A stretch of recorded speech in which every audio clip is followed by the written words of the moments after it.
John Smith and his cousin Billy are heading to the town of Carmax to sell their old Camaro.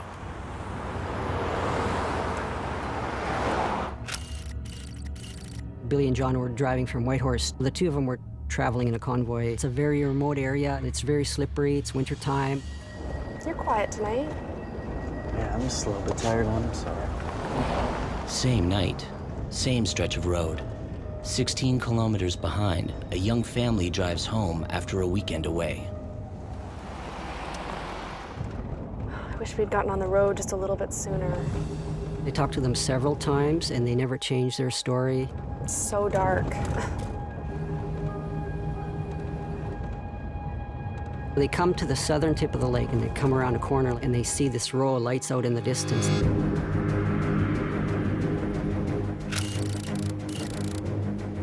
There were no towns or villages in that area. Didn't seem to be any reason for those lights to be there, and yet there they were. And then they think, well, it's a truck. There's no road out there. It's in the middle of the lake. What is it? I have no idea. Plane?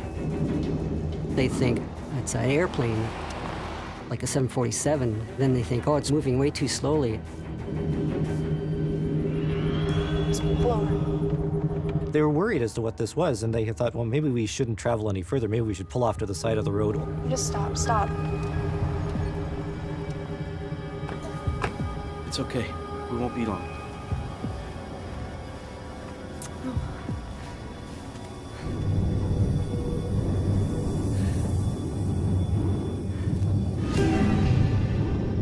They were fairly certain that these lights were all on one large object.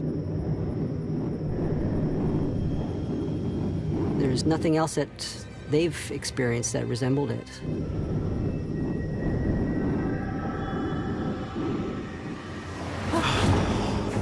Daniel.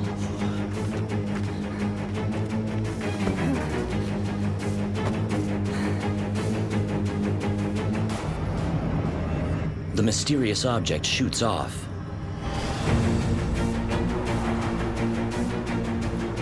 Directly towards Billy and John Smith. Billy is driving in front of John in a truck. Billy comes down a curve. At that point, he sees this huge row of lights out over the lake.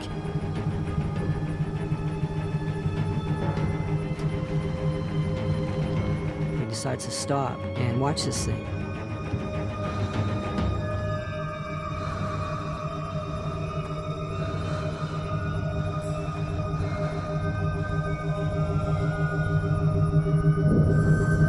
To Billy, it seemed like it came right over to him, as if it knew he was there.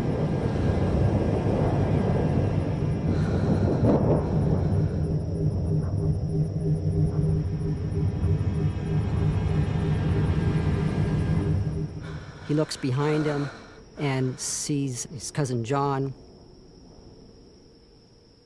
John didn't want to come closer. He stopped way further back. He doesn't know what to do because he was frightened.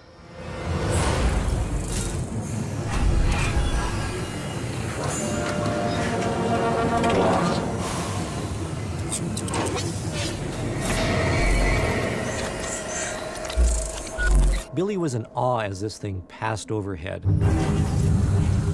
The witnesses mentioned the size of a football stadium, which is immense. It's unreal.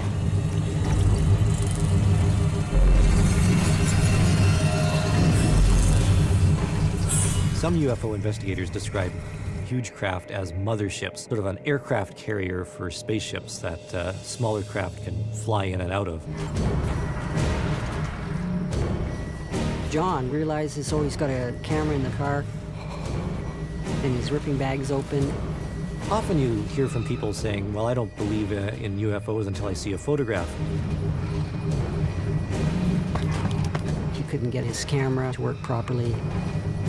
In some of the close encounter cases, cameras are affected by some kind of electromagnetic field.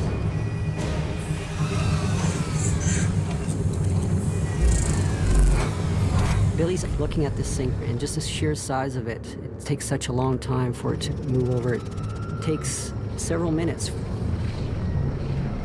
And And then the UFO continues to move very slowly over the hill and then disappears.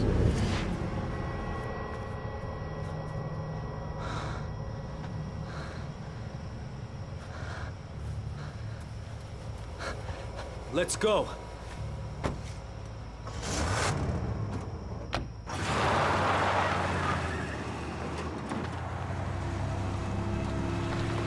So they go to the turnoff, which is just a few hundred meters down, and they pull over there at the Fox Lake campground.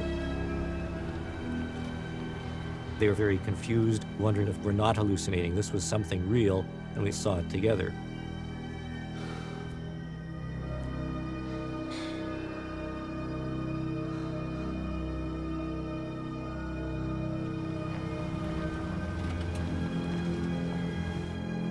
We'll be right back.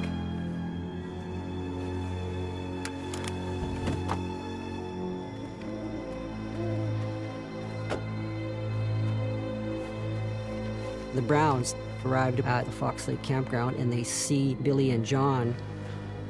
Hey, are you guys okay? Yeah. And there's this exchange of information from everybody saying, did you see that? Did you see something? You too? This is unquestionably one of the best cases in North America. If 2 people see a UFO, or 3 or 4, that adds to the evidence that something really was physically there. What just happened? We have witnesses who have seen it at relatively close range, and multiple witnesses who can verify that they saw a physical object. Hey. Not sure of what lies ahead, they decide to travel together. They would not be alone in seeing something strange that night.